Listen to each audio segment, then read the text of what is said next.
commitment to build a free and open press in Myanmar, and all the hope that you represent. Please give her a big round of applause. She did an outstanding job.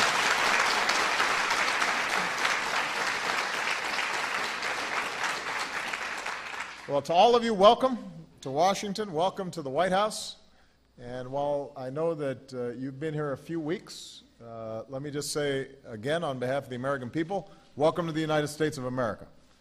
We are thrilled to have you here. I'm not going to give a long speech because what I really want to do is have a conversation with you like the one that I had when I was in Myanmar. So this is a town hall meeting. The less I speak, the more questions you get to ask. But I do want to take a few minutes to explain why I believe so strongly in the work that brings us together today and why your presence here is so important.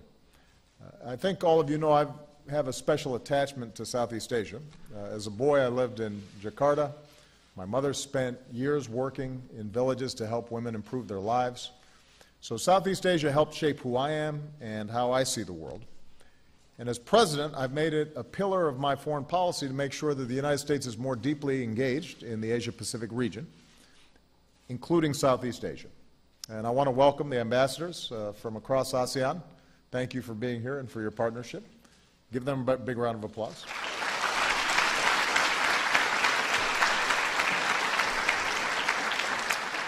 So I've deepened America's ties with Southeast Asia because your region is critical to our shared future. There are more than 600 million people who live in the ASEAN countries, and you reflect an incredible diversity of faiths and ethnic groups and backgrounds and cultures. And that diversity has to be celebrated and it has to be protected.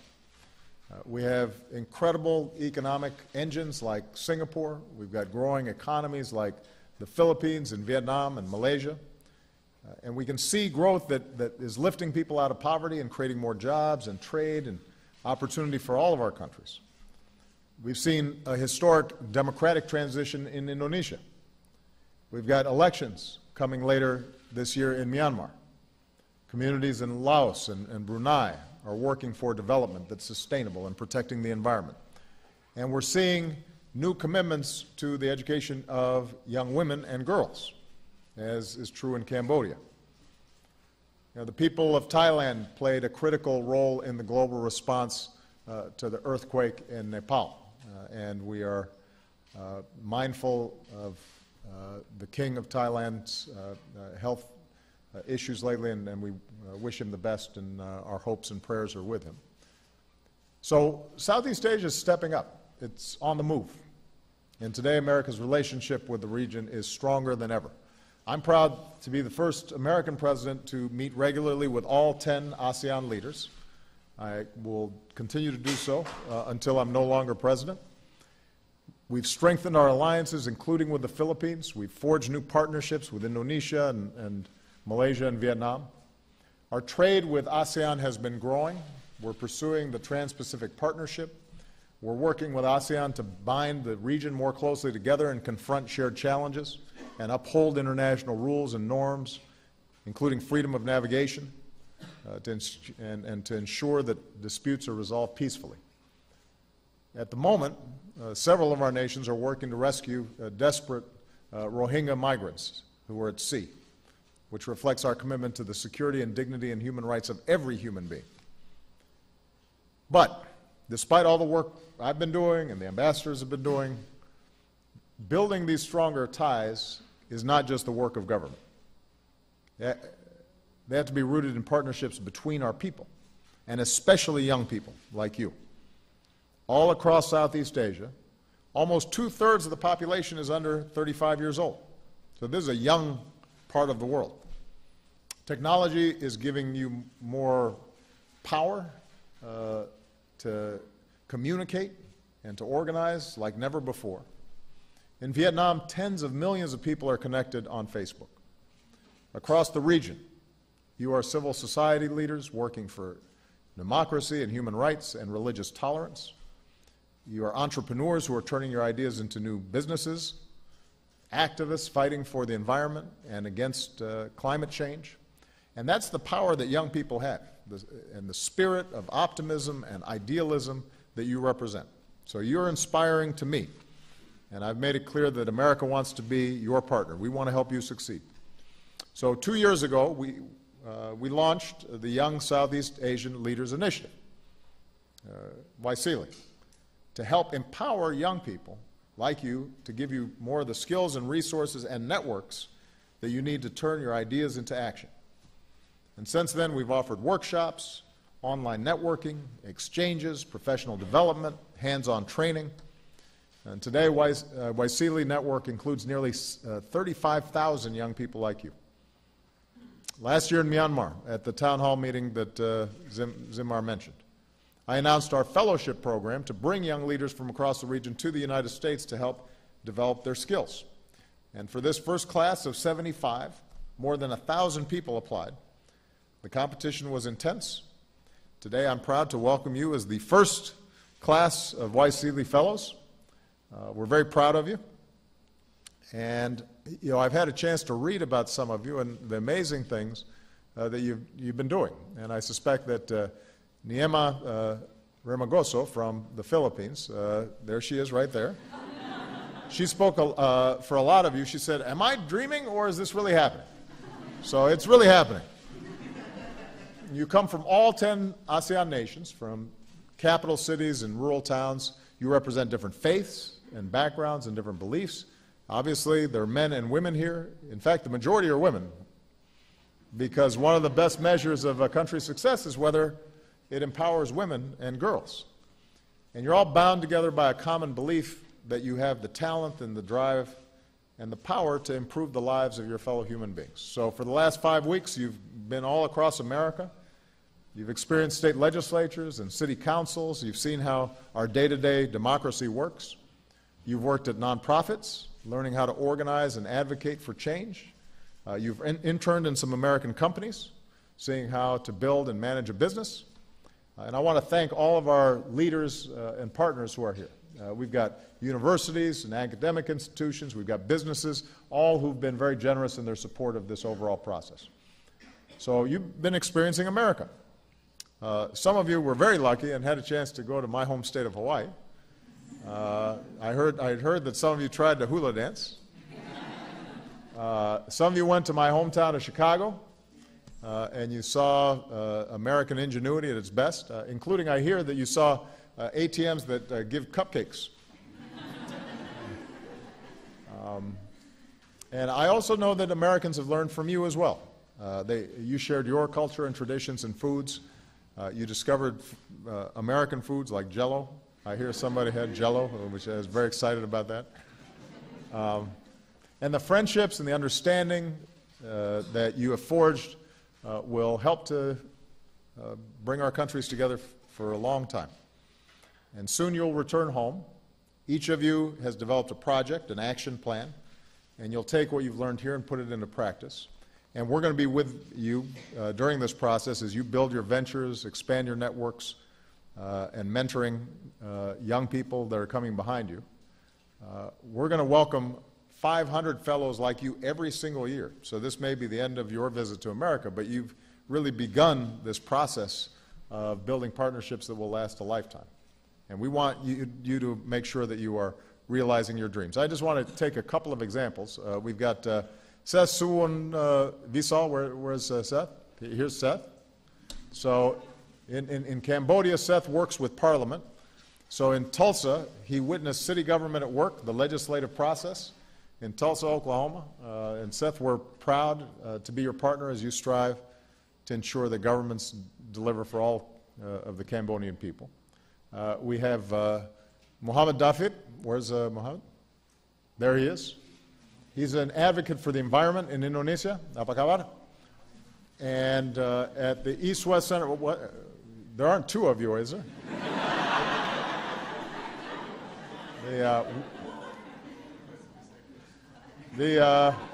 So at the East-West Center in Hawaii, he learned new ways to empower citizens and affect change. So we're proud to be your partner. Together we can promote sustainable development and help the next generation meet the urgent challenges of climate change. We've got Kain Muwong. There's okay, and is a doctor in Myanmar, where she offers free surgeries to children for cleft palates and lips, and gives them a new smile and new confidence. So we're very proud. At the Oklahoma University School of Community Medicine, she focused on ways to expand outreach and free clinics. And we are so proud to be your partner working for the health and dignity of children across Myanmar. Although I have to say that you are the youngest doctor I've ever seen. I mean, she looks like she's 14. It's very impressive. So, thank you. And where's Pern Phansiri? There's Pern from Thailand, a tireless fighter against human trafficking. And at the city manager's office in Lee's Summit, Missouri, she saw how a community takes a comprehensive approach to social services. So we're proud to be your partner in standing up for the rights of women and children. We have to end the outrage of human trafficking, and we so appreciate the work that you do. So this just gives you an example of the incredible talent and commitment that these young people represent. And I want to close with a quick story that captures the spirit of our work together. Tongvon Son Sampan is here from Laos. Where's, please stand. So she's here from Laos. In Atlanta, she visited the memorial and center honoring the Reverend Dr. Martin Luther King, Jr. And she was struck by one of Dr. King's quotes, which says, "Life's most persistent and urgent question is, what are you doing for others?" And that prompted her to think about the true meaning of leadership, and she wrote something very beautiful that I want everybody to hear. "Leadership is inside you," she said. "Everyone can be a leader because everybody can serve. You don't have to have a college degree to lead. You don't need to know more than the others. All you need is a heart full of grace and a soul generated by love." Well, that's pretty good.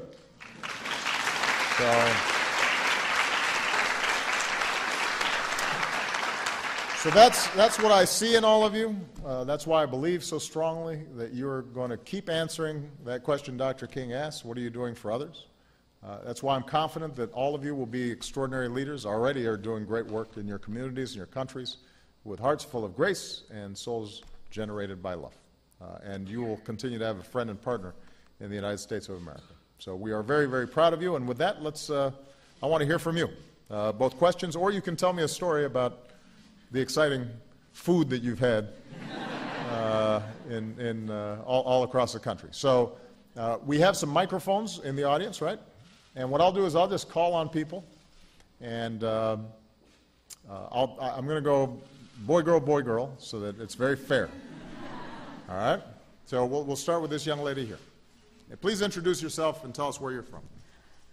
Hi, Mr. President. My name is Biyin. I am an elected representative from Malaysia.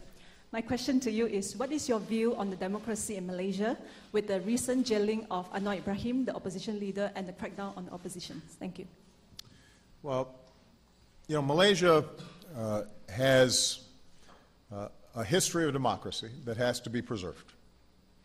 And you know, I have a very good relationship with Prime Minister Najib, and we are close partners in cooperating on a whole host of issues.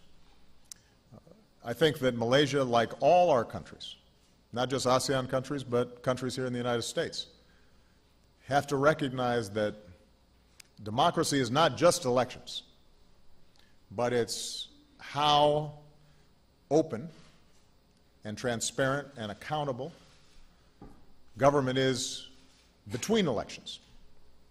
And it's important that free speech, freedom of the press, an independent judiciary, the right to assemble peacefully, that all those rights are observed to make democracy work. So as a general rule, I don't comment on even individual cases in this country, much less another country, because I think it's important for the legal system to work. But I do know that it is important if an opposition leader who's well known has been charged with a crime, that process of how that is adjudicated and how open it is and how clear the evidence is, that is all subject to scrutiny. Because what you don't want is a situation in which the legitimacy of the process is questioned. That has an adverse impact on democracy as a whole. And I think we all have to guard against making sure that there's not a chilling effect on potential opposition in government. So, as I always point out, democracy is hard. I mean, I think that many of the things that are said about me are terribly unfair. But the reason American democracy has survived for so long is because people, even if they're wrong, have a right to say what they think. George Washington, our first president, he complained terribly about some of the foolishness that was said about him. But part of the reason he's considered one of our greatest presidents is because he set an example of recognizing that if democracy was to work, then you had to respect the rights of even those people who you disagreed most with. Because otherwise, there's no way that a democracy can flourish over the long term. So these are things that I've said publicly when I was in Myanmar, when I was in Malaysia, rather. I had an opportunity to meet with some community activists and civil society leaders there. And this is something that I say everywhere we go. And it's important for America to recognize that we're not perfect either. And so we have to make sure that we are constantly seeing how do we improve our democracy. I mean, the amounts of money, for example, that are involved in our elections these days is disturbing, because it makes it seem as if a few people have more influence in the democracy than the many. And so I will continue to speak out about these issues, even with friends. Maybe sometimes we are even more willing to say something when it's friends because we know that they can do better. Good. Thank you. Yes, sir. Hello, Mr. President. My name is Jos Michael Gagenggang. I am from Indonesia. I am working with Ministry of Finance. My wisely theme is economic empowerment. My question is, what is your expectation about economic relationship between United States and ASEAN countries in the future? Thank you. Well, we already have a very strong economic relationship. As I pointed out, this is a region that is growing fast. It has a big population. You have very hard-working people, entrepreneurial people. I expect it will continue to grow. And the United States wants to be a partner in all sorts of ways. Trade is the most obvious and important relationship economically. And so one of the reasons why I think the Trans-Pacific Partnership is so important is because it sets up a set of principles to ensure fair trade between countries. It calls for higher labor standards for all countries, higher environmental standards for all countries. It makes sure that companies are being treated fairly when they are operating in a foreign market. And there's the potential, I think, if we get this right and complete it in the next few months, to be able to ensure that the United States and ASEAN countries that already have a massive amount of trade, that's able to increase, and that there's more opportunity for everybody, but it's at a high standard rather than a low standard. Part of the goal for ASEAN countries, most of them are now entering into a stage of development where they don't want to just be sending raw materials to someplace else to have them developed.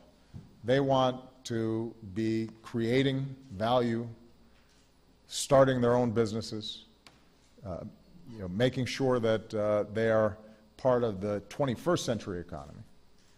And that requires upgrading skills, education for their populations. We think we can be helpful in those areas. And we want to encourage high educational levels in ASEAN countries, because then it's less likely that workers are exploited. And that means then that you're competing with us because you have the best ideas and the best products, as opposed to just you have the cheapest labor. And if all that ASEAN countries are offering are cheap labor, then what happens is U.S. workers get hurt, and you don't necessarily see an improvement in standards of living for those ASEAN countries. If everybody's operating at a higher level, then we're all competing on an even playing field, and over time that will result in more growth and more development in ASEAN countries. But I think skills training is the most important thing. I think that the power of the internet to access markets and ideas will be particularly important for ASEAN countries. Infrastructure is something that still needs to get done. I think there's still underinvestment of infrastructure in that region. I know there was some controversy a while back because China wanted to start an Asia Infrastructure Bank. We haven't yet signed on to participate. I want to be very clear. We actually want China to invest in infrastructure in that region.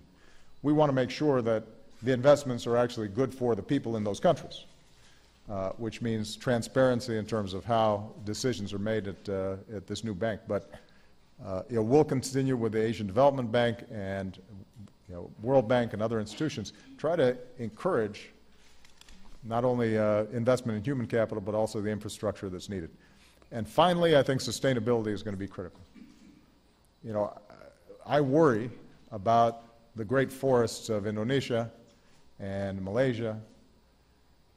If those all just become palm oil plantations and deforestation continues at the same pace it has, then the prospects of additional accelerated climate change are very powerful, not to mention the loss of species and biodiversity. The oceans, if you get overfishing, that's a problem. Pollution. Given how populated these areas are, it's very important that economic development ties in with sustainable development. Otherwise, I think we'll all have problems. Okay. That's good. So, yeah, young lady right here. Mabuhay. Mabuhay, Mr. President. I'm Sheena Onrubia, a City Council member of Tabaco City, Albay, Philippines. There are a few elected officials among YSEALI fellows. I really would like to know, what is your word of advice for young, budding political leader, young legislator, elected official, like me, in a developing democracy like the Philippines? Thank you. That's great. Well, I think my first advice is don't be shy, and obviously you're okay. I think you're going to do great. I think that when I think about my own political career, when I look at other political careers that I admire, I think the most important thing is to have a sense of principles and why you're in public service.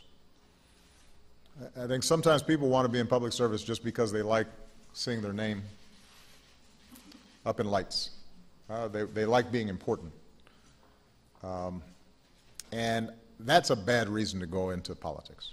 You should be like an actress or a singer or make a lot of money. But if you're going into politics and public service, there's only one good reason to do it, and that is because you want to help people. And you should know what it is that you stand for and what you believe in. It doesn't mean that you won't have to compromise. It doesn't mean that you might not change your mind about an issue as you go forward and you learn more and you have more experience. But you should have something inside of you that says, these are the things that are really important to me that I will not compromise on. Right? So, for me, throughout my political career, even before I was in politics and I was just working as a community organizer, I knew that I wanted to work to create more opportunity for all people. That my orientation was always, how does this help the poor or the marginalized or somebody who has less opportunity than me? How is this going to help them if they work hard to get ahead? I know that one of the important principles for me has always been treating everybody fairly. So whether that's women or people of different races or different religious faiths or different sexual orientations, one of my core principles is that I will never engage in a politics in which I'm trying to divide people or make them less than me because they look different or have a different religion. That's a core principle. That's not something I would violate, right? So if you have a clear view of what you stand for, then as you move forward, you'll have setbacks. There'll be times where you didn't succeed. There'll be times where you're frustrated. There'll be times you might even lose an election sometimes.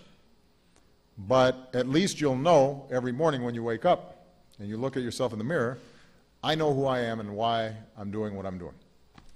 And I think those are the people who eventually end up having successful careers because people sense that integrity and that leadership. Even if they don't agree with you, at least they know you believe in something.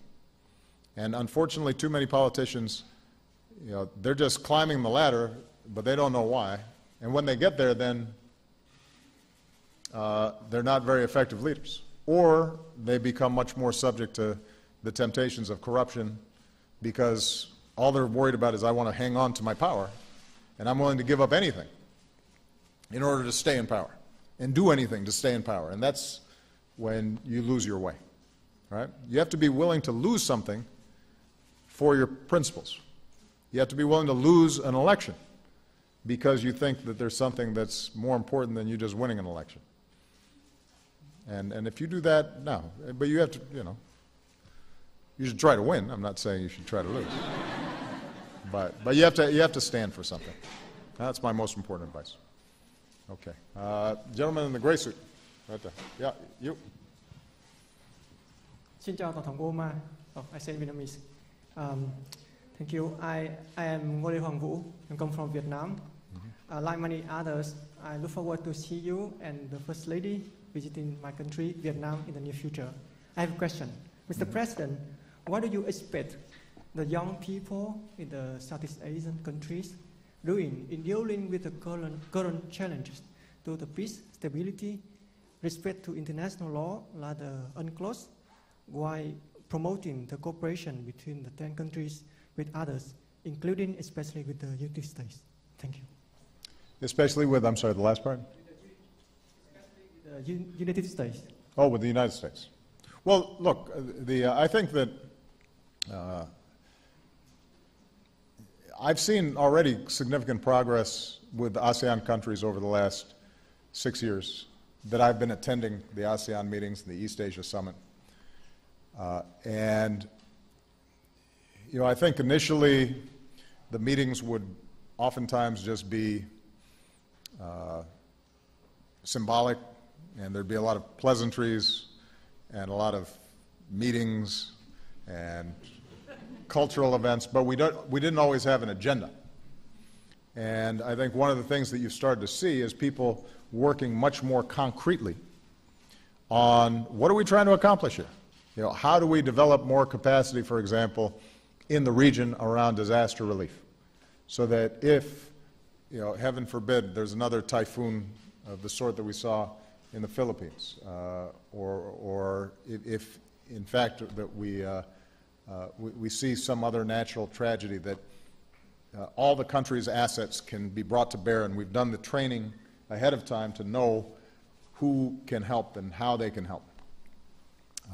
I think the trying to work on coming up with standards around maritime law is a big challenge. And, obviously there's significant tension right now between many of the ASEAN countries and China, as well as the United States, with China around the South China Sea and how those issues are going to be resolved. ASEAN has been very constructive in trying to put together a code of conduct that all countries should abide by so that disputes around maritime boundaries are resolved through law and a impartial process rather than just based on who's the biggest. And that, I think, is going to be very important. ASEAN can play an important role in those areas. Environmental issues, I've already mentioned. This is a very fast-growing region, and it is important to make sure that there's a lot of cooperation between countries because smog, fisheries, et cetera, those don't always observe national boundaries, and so working together, you can accomplish more. And then human rights issues and democracy issues. Reinforcing good habits among the countries is very important. I think it's fair to say that the elections that will be taking place in Myanmar would not have happened if it hadn't been for the good example that Indonesia set with its transition and other ASEAN countries showing the path from military rule towards democracy and how, through all the lessons that have been learned, that could be accomplished. And that, I think, created more space within Myanmar President Thein Sein to feel that this is possible. So part of the goal here is to make sure that each country is reinforcing the best habits and laws and observing human rights and being critical when one country slips, but in a constructive way that allows for a path to improvement. And I think ASEAN can do that uniquely. And the United States will be a partner. We have obviously bilateral relationships with each of these countries, but we also want to be a partner with the group as a whole to encourage this cooperative model going forward. Okay. Young lady right there. Yeah. Uh-huh. Good afternoon, Mr. President. I'm Ratih Rahmadanti. I'm from Indonesia. I work as a data analyst in the World Bank Indonesia Country Office. My Wisely theme is civic engagement. My question to you, now that your second term in the office is about to end, how do you want the world to remember you? Thank you. Fondly, I hope.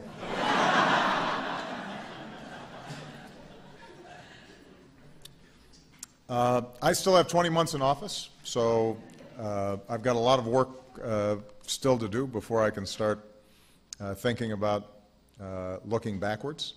I'm still very much focused on what's in front of me. But obviously there are things that I've been proud of.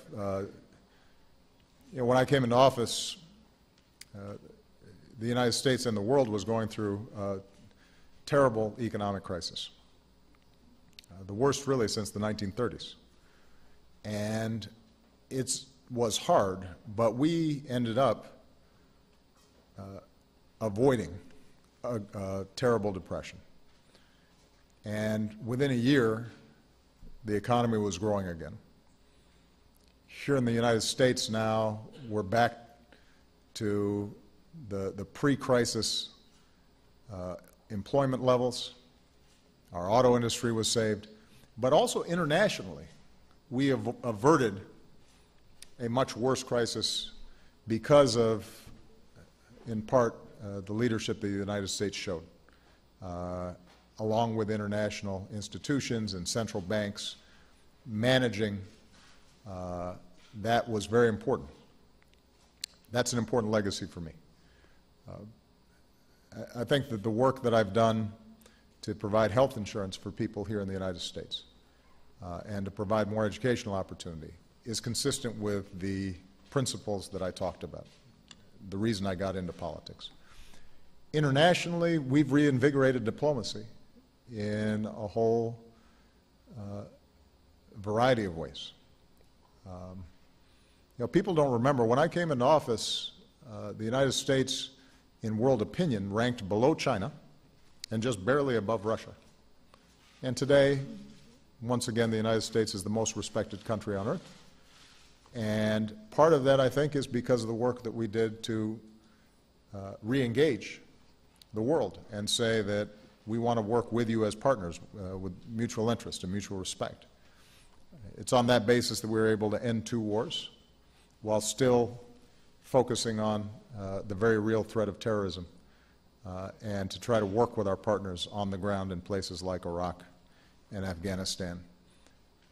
It's the reason why we've are moving in the direction of normalizing relations with Cuba. The nuclear deal that we're trying to negotiate with Iran. Our efforts to help encourage democracy in Myanmar. I think the people of Myanmar deserve the credit for this new opening, but my visit there didn't hurt in trying to reinforce the possibilities of freedom for 40 million people.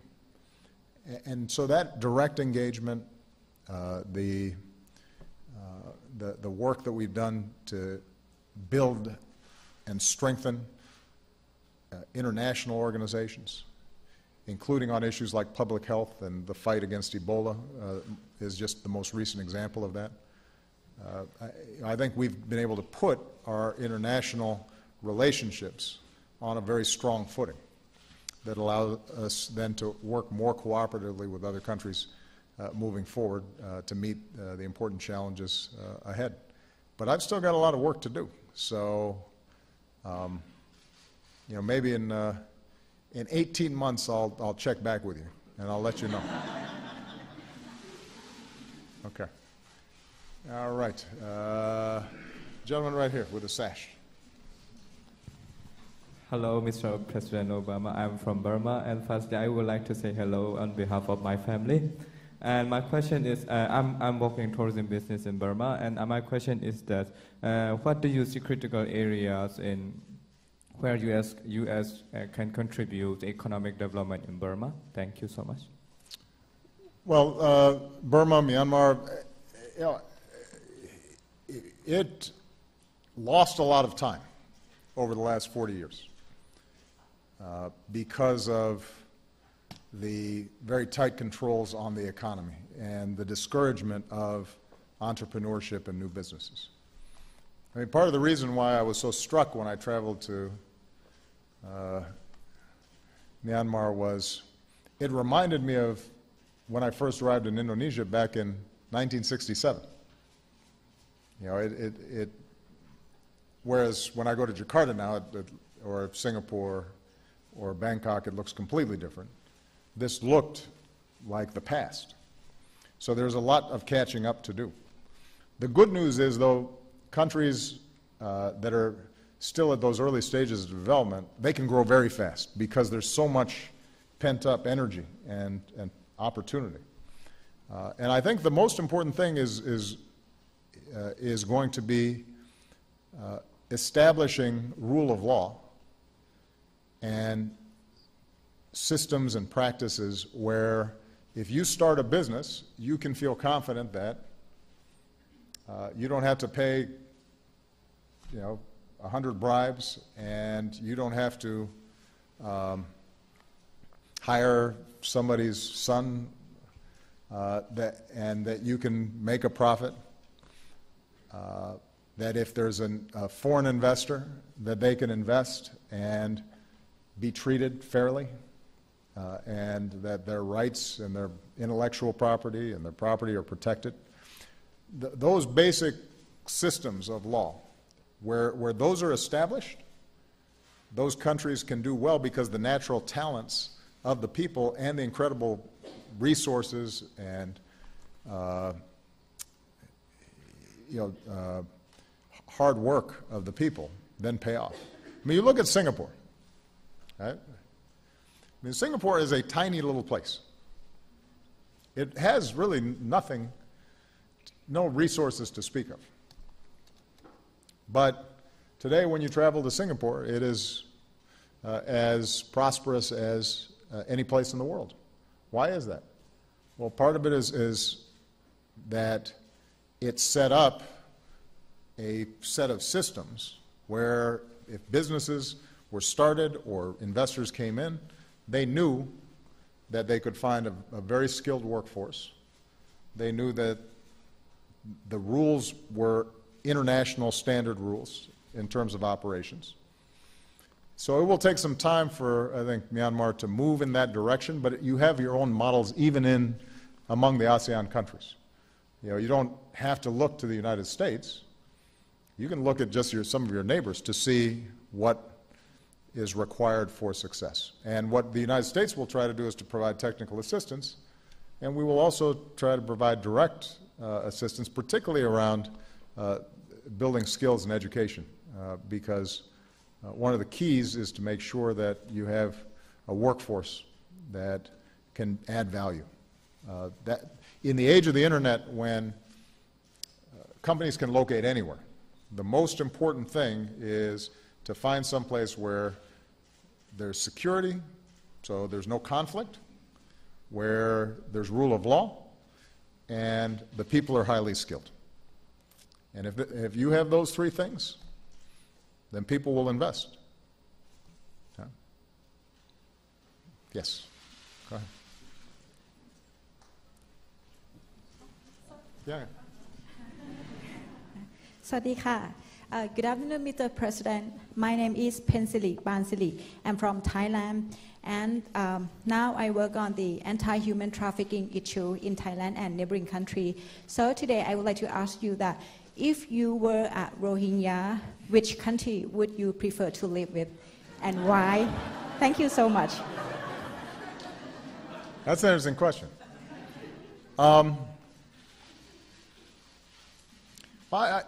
Let me speak more broadly, and then I'll answer your question.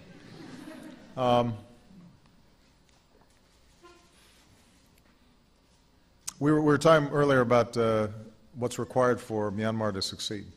I think one of the most important things is to put an end to discrimination against people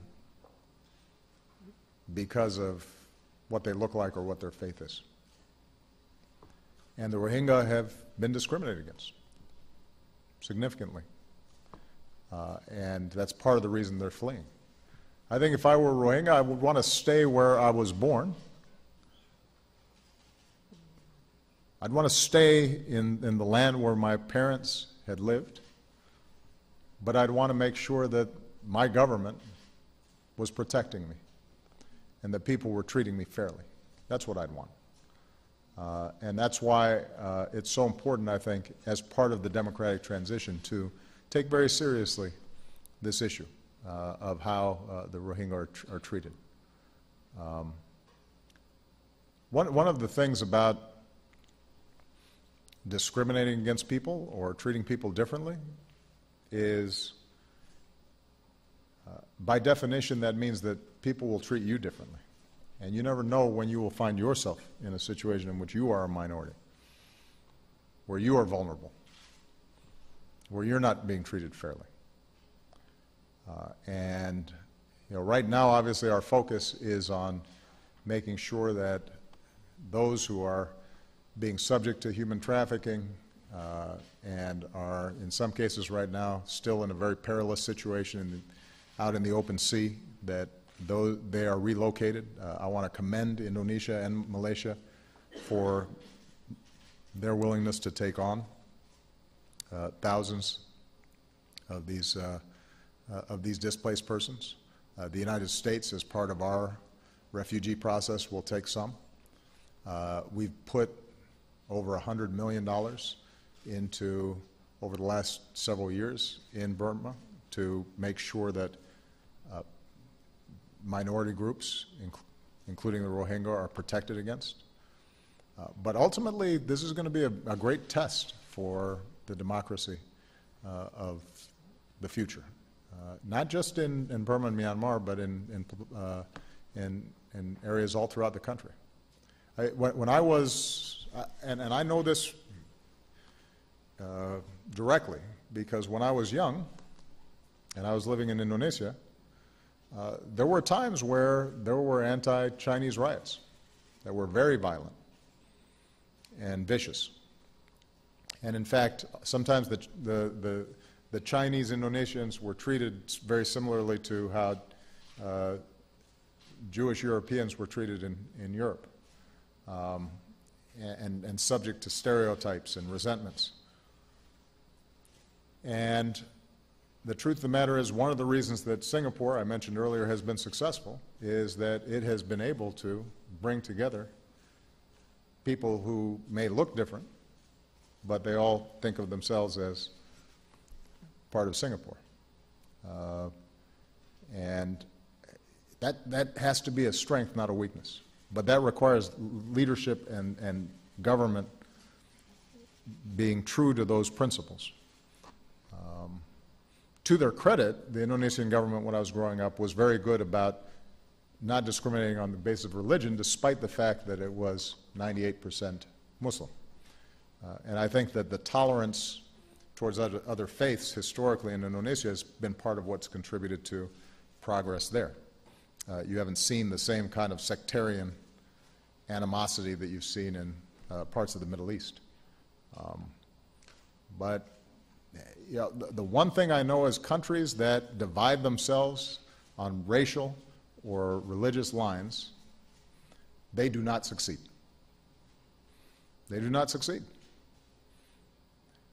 That's rule number one. Rule number two is nations that suppress their women do not succeed. They don't succeed. Because not only is it bad because half the country is not successful, because they're not getting education and opportunity, but it's women who teach children, which means the children are less educated if you're not teaching the moms. So there's some, each country is different, but there's some rules, if you look at development patterns around the world, that are pretty consistent, and those are two pretty good rules. Don't divide yourself on religious and ethnic lines and racial lines, and don't discriminate against women. If you do those two things, you know, you're not guaranteed success, but at least you're not guaranteed failure. I got time for, what, one more, two more? I definitely don't have time for 30 more. Wait, what time is it? Two more. I got time for two more. Okay, it's a gentleman's turn. So, yes, sir, right there. Yeah. Good afternoon, Mr. President. My name is Sridharan Raman. I'm from Malaysia. I'm working with Department of Irrigation and Drainage Malaysia. My YCLE team is environmental sustainability, and my question for you is, what have you learned about leadership and life as being president in comparison to what you might not learn if you were not a president?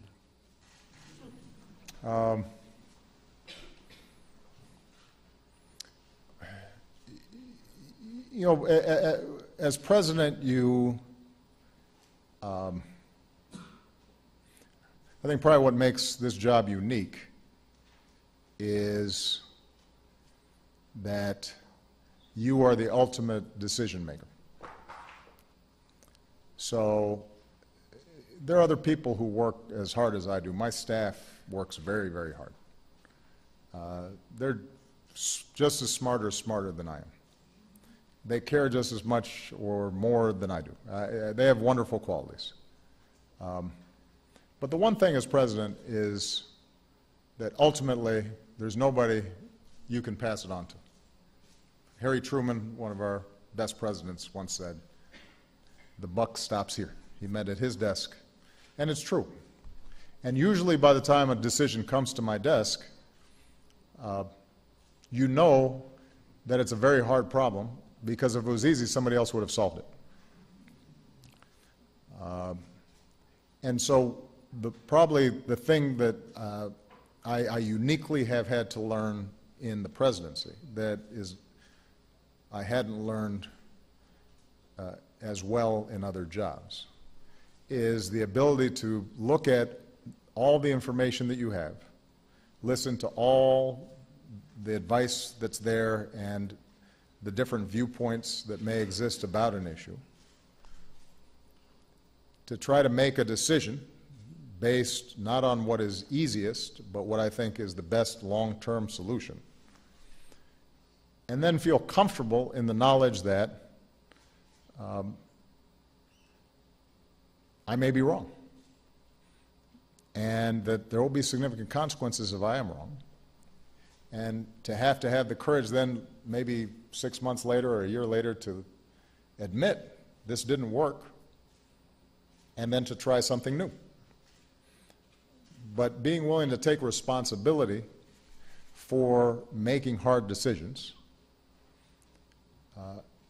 not being paralyzed because you know there are big consequences to them, and then being able to adapt based on the evidence as to whether it worked or not, I think is the most important lesson I've learned. And that's not something that is just unique to being president. I think in whatever your job is, you should be willing to take responsibility for getting the best information, to listening to everybody, but then you have to make a decision and understand then that you have to continue to evaluate it.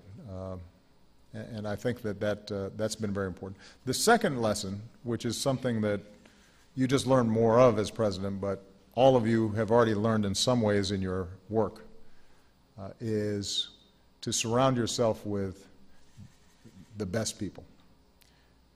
Your most important job is to create a team of people, some of whom have talents that you don't have, to make up for your weaknesses, and then to want to make them better and make them successful, because if they're successful, then the team's successful. So you're not a good leader if you don't want somebody who's smarter than you because you think, oh, well, maybe they'll shine more than you do. Then you're not a very good leader, because your team won't succeed.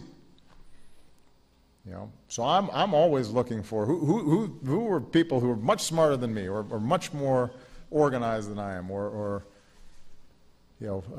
much better analysts. And my job then is just to be able to weave them together so they're all working together effectively. And if you're doing that, then you're a good leader. And you should be constantly thinking, how can I help this person do their jobs even better? And the good news is, if you do that, and people recognize that you care about them being successful, then they'll work harder and they'll want to do even better. And they'll appreciate you because they know that you're helping them instead of trying to keep them subordinate to you. All right. Last question. And all the men should put down their hands, because it's a woman's turn. No, all the guys have to put their hands down. This young lady in the yellow right here, right in the corner. Right here. Yeah. Thank you, President. Good afternoon, sir. My name is Jam Bui, and I'm from Vietnam. Currently, I'm working for the Da Nang Institute for Social Economic Development. And first of all, I would like to say thank you to you for giving us this unique opportunity to come to the United States and to meet you today. My question for you is, what is your opinion about disputes and China's action in the East Sea, or so-called the South China Seas? Right. Well, as I already mentioned,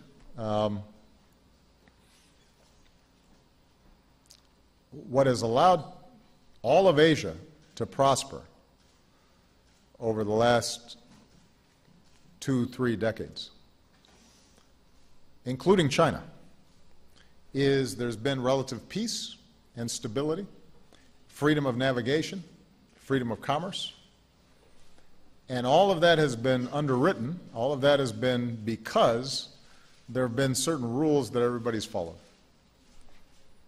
Freedom of navigation requires that people observe basic conduct about this far off your territory is your territory. After that, it's international waters. If there's a dispute, then there's international mechanisms to adjudicate that dispute. If you start losing that approach, and suddenly conflicts arise and claims are made based on how big the country is or how powerful its navy is instead of based on law, then I think Asia will be less prosperous and the Pacific region will be less prosperous. And that's why we've said directly to China and to other claimant countries, we don't have a claim to these areas. We're not parties in the dispute. But we do have a stake in making sure that they're resolved peacefully, diplomatically, in accordance with internationally established standards. And for that reason, we think that land reclamation, aggressive actions by any party in that area are counterproductive. And we will continue as an Asia-Pacific power to support all countries who are prepared to work with us to establish and enforce norms and rules that can continue growth and prosperity in the region. And the truth is that China is going to be successful. It's big, it's powerful, its people are talented and they work hard, and it may be that some of their claims are legitimate. But they shouldn't just try to establish that based on throwing elbows and pushing people out of the way. If, in fact, their claims are legitimate, people will recognize them. I will say this, though, that I am very confident, much more confident in the future of Southeast Asia, the Asia-Pacific, and the world, because I've had the opportunity to spend time with you. I think all of you are going to do outstanding work, and I want to make sure that you know that not only will this administration and the United States government continue to support the work that you do, but I personally, even after I leave office, will continue to have a great interest in seeing not only you succeed, but those coming behind you, young people like yourself, succeed. And I think you should be interested in making sure to promote Waisili and the network and try to provide similar opportunities to other young people as you become more important in whatever your fields are in the future. All right. Congratulations. Good luck.